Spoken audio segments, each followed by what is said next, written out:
longer science fiction, it is reality. It's here, shaping the way we live, the way we work, and the way that we navigate healthcare.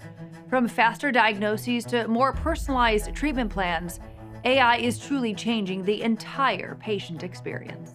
And that mission to keep patients healthier through AI is exactly the work that drew Dr. Lucy Ide to partner with Desert Oasis Healthcare. A physician and founder of Remedy, she works alongside DOHC using AI to help clinicians proactively care for patients with chronic conditions, often before they even know something's wrong.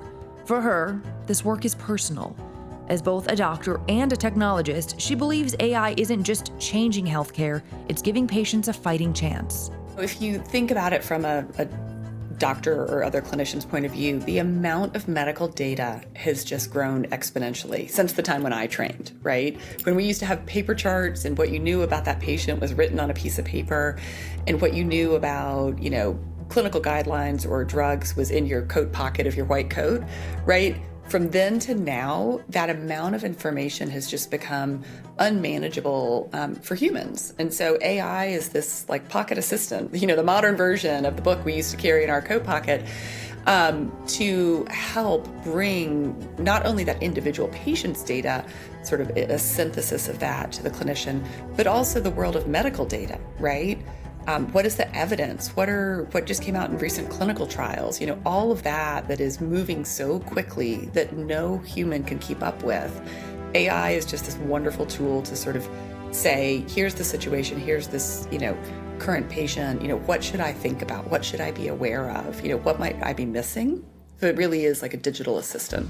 Let's talk a little bit about your partnership with Desert Oasis Healthcare and what ways you can share that DOHC is very strongly using AI. They've really been a leader on sort of population health management, right?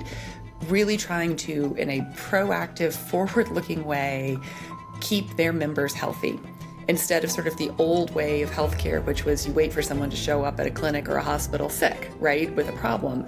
And so they've been, a leader on this for decades, I would say. But what AI has enabled them to do is really to scale that to a larger group of patients. And, as an example, monitor their blood pressure at home and make sure that those patients whose blood pressure isn't well controlled are getting the support they need, right? And so that's this neat AI human interface, right? If the AI can identify the potential problem, but then you still need the human to say, how do I solve for this problem, right? Is your blood pressure high because you just had a acute stress and loss in your life? Is your blood pressure high because you can't afford your medication? Is your blood pressure high because you need to come back in and see the doctor? And so I think that's a real example of where, AI and the human clinician, have a partnership. I'm Tom Brazil. I'm the Associate Director of Technology and Process. Some of the most incredible things that I feel like I've seen is really single-handedly patients being elevated to us by detection with an AI tool that I believe personally resulted in them not having to go to the hospital. Going to the hospital, I don't think anybody wants to be there. And if we can avoid and prevent them from going to the hospital, staying at home, providing any kind of treatment to keep them at home in their normal setting where they feel comfortable, then that's a win. And I've seen that happen firsthand, and that's been the most rewarding. And what's really pushed us to continue to expand and have that open mind of looking at different types of technologies and AI that can help to enhance our population. How would you explain what is AI to somebody who still is I can't grasp it? That's difficult, and that's something that we deal with on a daily basis. But actually, you'd be surprised, a lot of seniors know a lot about what's going on. Wow. But you're right, some don't. And so I really try to break it down as simple as possible and saying that by using this device, it'll help to give us more information as to what's going on about you. It'll help to filter out any information that we don't necessarily always need to see and condense it down to an easy to read format. What DOHC is doing with AI is not at all replacing the doctors at all. It's almost like an administrative assistant to the doctor, right? Like a help for the doctor. Can you explain that little relationship there? We go off of the notion of human in the loop. This is something that we take very seriously. It's a notion of trust but verify. So we're not allowing the AI to provide any therapies. What it does is it helps to make our clinical decisions more actionable and easier to identify. So it condenses all that information into one easy to read and easy to understand and digest pocket of information so that we can make a quicker decision versus having to, let's say, jump around and look at your blood pressure, look at over here at your weight, look over here at your labs and everything else to make an informed decision. And it can pull information from a bunch of different areas and putting it all together so we can make a quick decision. And that's how we're able to see so many patients and we're able to take care of so many patients in a day, because without that, we saw we weren't nearly as efficient as we are now while using it. And we also looked at, well, is it helping our patients or is it just making us more efficient? Are our patients going to the hospital less? Are they on their medications better? And it was showing benefits across the board. Patients were taking their medications, patients were receiving education about their disease state, patients were decreasing their weight by having a better understanding of lifestyle changes that they can make to help to improve their overall health. And it's really been a win across the board. It's not perfect. You know, there are things that come up where we still need to be in the loop, right? That human in the loop component.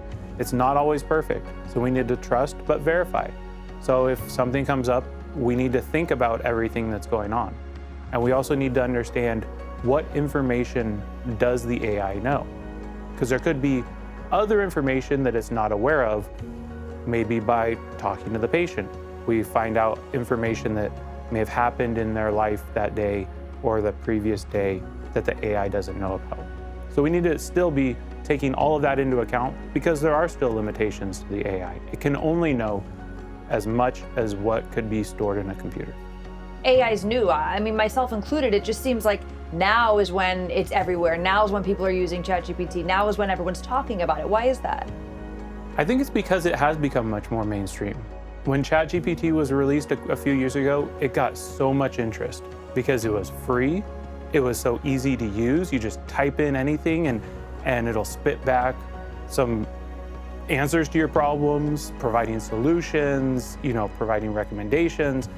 And so it just became so much mainstream. Everybody was talking about it because it was so revolutionary and different. But people don't understand that AI has been around for decades, but it's only come to the mainstream really around that time that ChatGPT was released a couple of years ago. The first time I heard about AI was probably from movies. Open the pod bay doors, Hal. I'm sorry, Dave. I'm afraid I can't do that. To protect humanity, some humans must be sacrificed. The Matrix was redesigned to this, the peak of your civilization. It was kind of scary. It was AI kind of taking over the world and not for good. And then over the years, you see how it's progressed and actually become a part of our day-to-day life and how it's really enhancing and providing a benefit to us, not only in our personal life, but in my professional life. Let's talk about the intersection of healthcare and AI, which I know is now your expertise, and we're seeing so much of that within DOHC. When did that really start? That started in 2005 when we started our first AI technology, which was helping us to dose difficult to dose medications. It was giving us recommendations based off of a previous history from a patient as to how to best keep them as healthy as possible. Then we continued to grow it, and then looked into other areas where technology and AI could help and assist in a similar way. And we just kept an open mind because we saw it early, we saw it helping our patients, saw it helping our pharmacists and providers, and really wanted to expand it in as many ways as possible to get a better understanding of our population and keeping them healthy and out of the hospital. As technology continues to advance, AI is not about replacing the human touch in healthcare, it's enhancing it. Healthcare will always be about people helping people, but AI sure is one powerful tool to have on our side. Tom understands some people might be a bit apprehensive or nervous to think that there's this device, this technology playing a part in their healthcare, but he encourages everyone to think of it like a tool, helping, assisting the doctor get you the best care possible.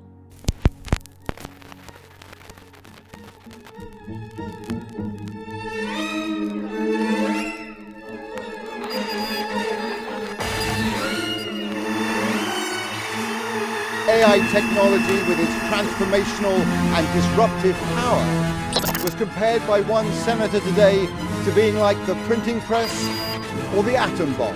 Emerging technologies like artificial intelligence can be used to erode trust. Artificial intelligence. Artificial intelligence. Artificial intelligence technology continuing to evolve. AI. AI. AI. AI. AI. AI is artificial intelligence doing bad things. I'm not real. Neither is this set I'm sitting in or my voice for that matter. But it doesn't necessarily make me bad. I am artificial intelligence and I'm meant to be used as a tool. When you're talking about the AI heart monitor, how do you determine who uses that, which patients? So we really went based off of the current literature because that's what's guiding and has been shown to be beneficial. So there's 5 different populations. There's those with coronary artery disease, which are heart conditions, COPD, which is a lung condition, diabetes, chronic kidney disease, and then those who are obese. And we took all of that information, we run it through an AI model that was able to say, these are the patients at highest risk for having an arrhythmia, which is an irregular heartbeat. And we said, okay, let's start with them. Let's work our way down the list and see if we can better understand this population and provide them with this free heart health monitor to improve the treatment that they're receiving. I understand DOHC has a vetting process to make sure that the AI device you're considering or the tool you're considering is legitimate, worthy of use, all of that. Can you share a little bit about what that vetting process is like? We meet with various technology partners all the time. And we usually go through a similar kind of routine when we're getting to know them. We look for a number of different items that they have. We want to see their literature that supports the use of their things. They need to have authorizations like it being used and approved by the FDA, depending on what the technology is, and stuff like that. Then we do our own vetting process to review all that information, make sure it's legitimate, and then we also spend as much or maybe more time looking at their security. We take protected health information very seriously. They're going to be usually receiving our patient information, which is some of the most precious information that you have. We take it so seriously. We go through so much red tape, ensuring that all of our information is going to be safe and secure before we would ever move forward with anything else. How concerned should patients be knowing that these tools, are analyzing their medical information, their data, all of that? Use of these tools in a clinical setting are still going to be subject to HIPAA, the federal privacy, rules around patient data. And so to deploy this in a health system or clinic, they have to require that of that technology vendor, right? That they are protecting that personal health information. They are keeping it private. They're not sharing it with others. And to some degree, they can control, are they even using it to improve their model or not? And so, I think the market's catching up quickly to the pace at which this technology is developing. But I think those basic concepts of patient privacy, they're not new, and health systems know what to ask of the vendors. Ask about it, right? Be curious. Your doctor's going to welcome that curiosity. Ask your doctor if you're concerned. Are you using this kind of technology? Is AI listening to our conversation? How do I know my data is private and protected? So I wouldn't be afraid to ask those questions. One of the big wins of AI has been ambient listening for scribing, right? For writing that note of what happened when you go in and see the doctor in person. I actually think, I'm excited about that as a patient, right? We're all patients. I may be a physician, but I'm also a patient. The accuracy and completeness of those notes is probably better, when the AI writes it and the doctor reviews it. When we talk about the pros of AI, as you said, a huge one, efficiency, I know it's so important, especially because there is essentially a shortage of doctors, right? Is that a problem that we're seeing? It is. Providing us with more efficiency, we're able to continue to provide high levels of care to all of our patients. And by utilizing these, we're also able to utilize our resources like our doctors and nurses and pharmacists in the best way that suits them versus them doing any kind of administrative tasks. They went to school for so many years. We need to use that knowledge. We don't need to use that information to write notes or do other things like that where it doesn't really require their clinical expertise. So you are 64 years young, yes? Yes. Tell me, how do you feel about technology, whether it's social media or the internet? What is your relationship with technology? When I was younger, I didn't have to use it, but my cardiology department has provided me different systems of AI. First, it started with a scale that I would stand on it and it would send directly the information to Desert Oasis. Then my cardiologist said, you know what, you're starting to, your heart is starting to have some things going on. And they recommended me this little device, which is a stethoscope. And it monitors my heart, and it sends like the sound and the EKGs that it does. And I can see it, but I don't know what they mean, but I can see them moving. And when I see something different, it's like, oh, did you guys see something different? Because I noticed something different. And so this device has told them she needs a heart monitor. So for 2 weeks, I had to have a heart monitor, which I would have never known if I didn't have this device to check my heart daily. How has your health been these last few years? Have you had any major health issues? I have cardiomyopathy. And so with heart issues, you become, as you progress and mature, you become it starts not working as well as it used to. And there's a saying in Spanish that they say, todo por servir se acaba. Everything that works eventually gives up, you know? And so I have noticed that things are not as good as it used to be, but I'm still here. What is your understanding of artificial intelligence, AI? What does it mean to you? My understanding is that it is a tool that you can use for different, maybe a robotic or maybe a stethoscope that can tell about my heart. And I understand that medically it's able to help your providers because it's sending the information to your providers. And I can't see my cardiologist but 3 times a year. And so with this technology, I am able to send them what's going on with me, because the thing about heart condition is that if your heart is low and your blood pressure is low, to you it's normal. And you don't know that you're having problems. And so this artificial intelligence can tell my doctor something's going on with her. And so it's a lifesaver in a way.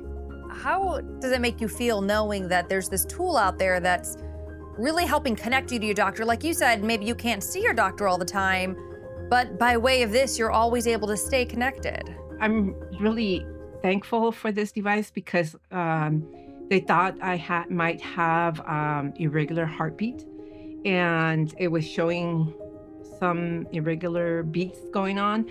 And they called me up right away and she says, you kind of have to come in and do a heart monitor for 2 weeks. So I wouldn't have never known this without this device. How does it make you feel knowing that this exists in the world now, that it wasn't here when you grew up, but now we live in a world where there's technology that helps give you more answers, gives you more clarity, and gives you more connectivity to your doctors? I've used a couple of things. I've used a scale, I've used this Digitiva, and I've noticed that it has helped me.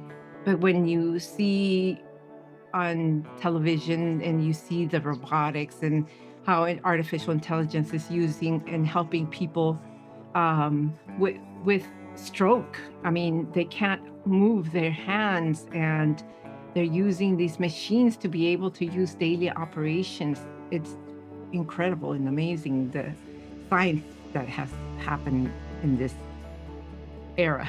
What are your thoughts and your reaction to how this is all working? I know that even though this device is just the device and me, But I know that it's sending signals and it's sending it information about my exercise. It's asking me about so people are analyzing that my exercise, and it will tell me, you need a little more sleep, on my food intake and my sodium, because it's a heart condition situation that I'm having. It's telling me, you're taking too much sodium, maybe you need to cut down. And they'll show me little videos of things that I need to do to improve my way of life, because it's a change of life. But now with this device, it's kind of educating me as I'm going along, and it also tells me my exercise. And I feel guilty when I don't exercise, because it's like, okay, I'm not going to put that I exercise today. I need to exercise at least tomorrow, because that is kind of doing me like a check. So it's like a goal. Tell me, what information do you input into the system, and how does that kind of hold you accountable? The categories that there are is medications. So I listed all my medications and I check as I take them. The other one is sleep patterns, food intake. On my phone, they have the categories already there, and if there's not, I can just pick them. How does it make you feel more taken care of and more seen? The information is being sent to Digitiva, and the people there analyze it, and if they see something is not correct or something is happening to me, and because I won't know that, because I'm used to my heart being too low or too high, and so I won't tell the difference, but they will know, and they send the information to my doctor right away. And so that makes me feel really good, because I live by myself and I feel like I'm being taken care of. I think this is where we really see AI as becoming the gold standard. AI is like this second set of eyes that never gets tired, right?